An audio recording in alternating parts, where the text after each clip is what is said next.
सरदार शहर विधानसभा में आज नामांकन का अंतिम दिन था और सभी जो नामांकन हो चुके हैं और सरदार शहर विधानसभा सीट पर जो भाजपा के प्रत्याशी है रतनगढ़ से पूर्व मंत्री रह चुके राजकुमार रिणवा को यहां पर भाजपा की कमान सौंपी गई है। किस प्रकार से इन 20 दिनों में चुनाव लड़ा जाएगा, हमारे साथ राजकुमार रिणवा मौजूद हैं, उनसे हम बात करेंगे कि इन 20 दिनों में किस प्रकार से चुनावी रणनीतियाँ बनाई जाएगी। नमस्कार सर। नमस्कार। सबसे पहले तो मैं आपके बताना चाहूँगा कि आपका जो नाम है सरदार शहर में काफ़ी दिनों से चल रहा था, अनेक प्रकार के नाम आ रहे थे, नए नए नाम थे, कभी किसी को भाजपा में जोड़ने की बात चल रही थी तो कभी किसी की नई एंट्री हो रही थी, ऐसे तमाम नाम चल रहे थे। आपका अचानक नाम आया है, सरदार शहर से कितना प्यार है जो मिलेगा आपको? आपको तो पता है मेरा राजनीतिक जीवन क्या था। मैं तो निर्दलीय चुनाव जीता था, मुझे पता ही नहीं था टिकट क्या होती है। 2 बार टिकट मेरे को सम्माननीय वसुंधरा जी थी सीएम, तो उन्होंने दी थी, तो मेरा तो टेलीविज़न में ही मैंने देखा टिकट का, कभी अप्लाई भी नहीं की। अब की बार मेरा तो कोई मानस भी नहीं था, 4 चुनाव का लक्ष्य लेकर चले थे कि 4 चुनाव जीतने अपने को, ये आशीर्वाद है। 3 के बाद में अपने साथ षड्यंत्र हो गया तो चलो ठीक है, ख़त्म बात। अभी चौथा चुनाव के लिए मैं तो 4 साल से घर पर ही बैठा था, कहीं किसी राजनेता से मैंने बात भी नहीं की। सरदार सर उपचुनाव हुआ तब केंद्र के नेताओं ने, प्रदेश के नेताओं ने मेरे से संपर्क किया और उन्होंने कहा कि आपको पार्टी में ले रहे हैं। पार्टी में ले रहे हैं पर अभी 26 तारीख से 6-7 दिन रहेंगे तो मैं क्या मदद नहीं कर पाऊँगा ज़्यादा। तो बोले नहीं, ऊपर से निर्देश है, हम ले रहे हो, ठीक है। आगे पार्टी से 6 दिन से अपने से जितनी मदद हो उसकी की। अभी जो चुनाव का जो चक्कर चल रहा है उसमें मेरे पास प्रदेश के नेताओं का भी, केंद्र के नेताओं का भी 1-2 लोग के बोले आप सरदार सर की तरफ भी थोड़ा ध्यान रखिए, हो सकता है आपको। मैं को आप रतनगढ़ क्यों नहीं दे रहे मेरे को? मैं 3 चुनाव जीता हुआ हूँ वहाँ से, लास्ट चुनाव मेरा 27,000 से जीता हुआ है। बोले नहीं, अगर आप वहाँ से भी निकाल सकते हैं सरदार सर से और रतनगढ़ की सीट भी आप जिता सकते हैं, तो इस तरह की बात तो चलो ठीक है फिर करते हैं। तो अचानक ये सरदार सर की रतनगढ़ की मांग रहे थे, वहाँ गांव-गांव ढांड में जानते हैं सबको, तो कोई दिक्कत भी नहीं हो रही थी। पर वो टिकट वहाँ से कट गई, तब फिर इधर सरदार सर से खूब लोगों के डेली इतने फ़ोन आ रहे थे कि भाई आप टेंशन मत करो, सरदार सर आपकी कमज़ोर नहीं रहेगा। सब कह रहे हैं तब चलो एक चुनाव लड़ना है, सरदार सर से लड़ लेते हैं। तो मैं तैयार हो कर गया। अब फिर डेली सुबह किसका नाम आता है, दोपहर किसका, शाम का किसका। कल तो मैं टेंशन में आ गया था एकदम से। कल मैं लेट हो गई थी, मेरे को नहाने में, पूजा करने में 11 बजे मैंने पूछा वो कोई नाम नूम आया, बोले नहीं आया। तो मेरा एक मित्र है, उसको बोला हरिद्वार का ऋषिकेश का प्रोग्राम है क्या, बोला है। तो मैंने तो अपनी 4 बजे की गाड़ी में टिकट भी बुक करवा ली थी। अब वहाँ गंगा की सर में चलते हैं, वहाँ दर्शन करेंगे, स्नान करेंगे, माड़ा फेरेंगे। राजनीति अपनी इतनी थी तो कोई दिक्कत नहीं है। 1:15 बजे फोन हो आया वो टेलीविज़न में कि फिर टिकट मिल गई है। तो चलो ठाकुर जी कोई निमित्त बनाना चाहता है 5 वर्ष तो फिर अपन कर लेंगे, कोई दिक्कत नहीं। अब टाइम इतना कम रह गया, इतना बड़ा क्षेत्र, कांग्रेस का गढ़, सारे चैलेंजिंग एक स्थिति है, उसको करना तो फेस करना तो पड़ेगा ही नहीं। जो पार्टी ने टिकट दे दिया है, अब जो भी निर्णय आएगा जनता और परमात्मा जो करेंगे बड़ी करेंगे।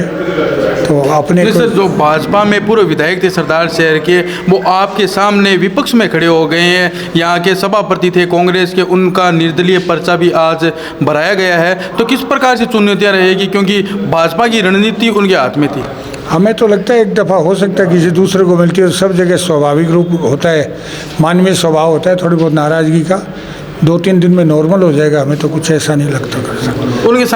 उनके साथ में और भी जो टिकट मांग रहे थे भाजपा के, सत्यनारायण सारण की बात करो, शिवचंद साहू की बात करो, मोहन आर्य की बात करो, तो तमाम ये जो नेता थे उनके साथ में चले गए। हाँ, तो वही तो बात बोलते हैं, एक बार है ना, कोई भी काम होता करता तो एक बार मानवीय स्वभाव के हिसाब से नाराज़गी प्रकट की जाती है। तो मुझे लग रहा है 2-3 दिन में सारा नॉर्मल हो जाएगा, कोई ऐसी बात नहीं।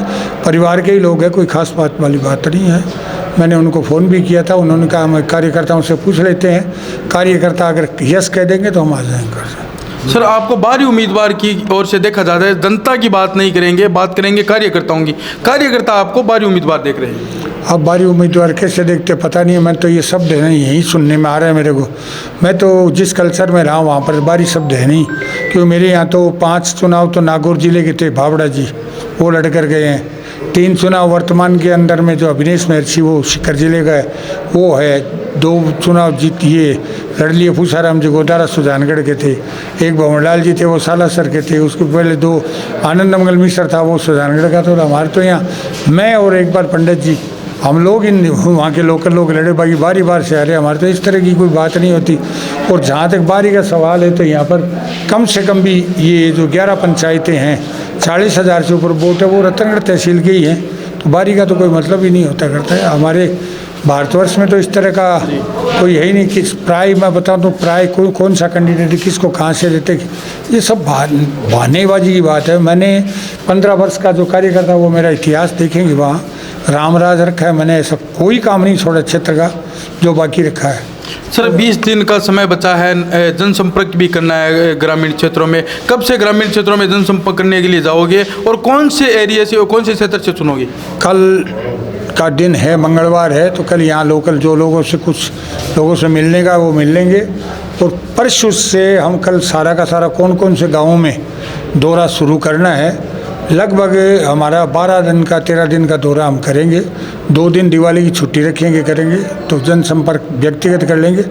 उस 12-13 दिन के दौरे में हमने देखा है अंदाज करीब 14-15 गांव एक दिन में आएंगे। तो उस हिसाब से लोग करते हैं, तो कोई असुविधा वाली बात नहीं है। लोगों के प्राय लोग नाम से जानते हैं, काम से जानते हैं कि इन्होंने रतनगढ़ में क्या किया, क्योंकि इतना आस से जुड़े हुए हैं। रतनगढ़ सरदार सर की रिश्तेदारी, कितनी बहन बेटियों का आपस में लेन देन है, कोई मामा है, किसी का नानेरा है, किसी का ससुराल है।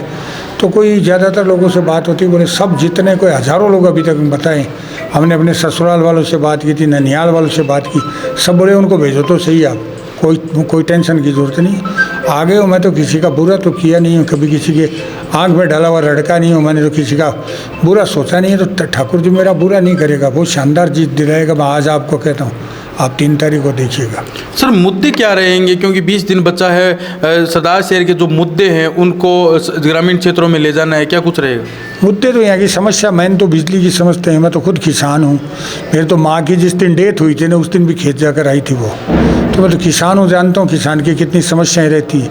ज़्यादातर अकाल पड़ते हैं, थोड़ा बहुत सिंचाई क्षेत्र है, उसमें भी वो छूट 2000 यूनिट की दे रही है। अरे यूनिट की छूट दे रहे हो तो फसल पकने हो गई, उस टाइम में तुम बिजली नहीं दे रहे हो, कर रहे हो। तो कितनी मेरी यहाँ के किसानों से बात हुई, बोले भाई साहब मोठ जल जाते, वो स्थिति मूंगफली की हमारे हुई, इतनी पीड़ाजनक हमारी स्थिति होगी। तो मैं तो देखता हूँ, मेरे तो माँ बताती थी कि बेटा जितना बोया था उतना ही नहीं हुआ।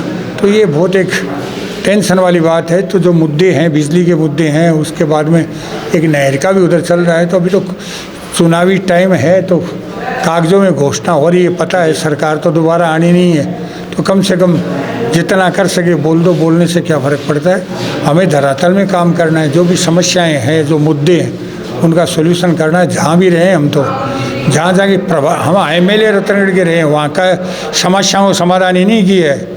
आप बीकानेर पूछिए, मैं प्रभारी था वहाँ, उदयपुर प्रभारी था, सिक्कर प्रभारी था।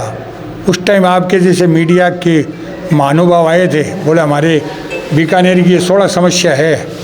जब मैं 2 साल बाद में प्रभार उदयपुर जा रहा था, उनसे पूछा तो उन्होंने बताया था कि भाई साहब 15 की 16 में से 15 तो सोल्व हो गई, एक के ये है केवल सड़क वाला, उसका भी आपने तो कर दिया, पर हमारे 2 ग्रुपों के चलते जो है तो पेंडिंग है।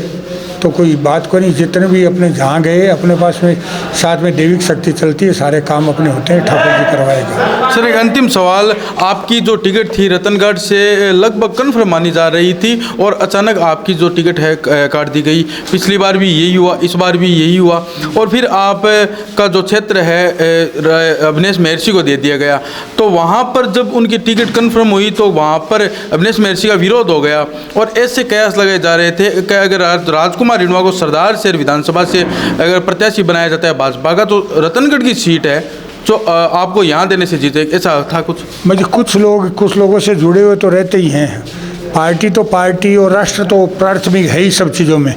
कुछ लोगों से जुड़े रहते हैं, उन्हें प्रसन्नता होती है कि चलो भाई जी का जो हक था वो नहीं मिला, वहाँ इधर में मिल गया कर गया, तो एक थोड़ी मन में शांति हो जाती है। जो पार्टी के प्रति जो उनकी निष्ठा है वो बढ़ती करती है।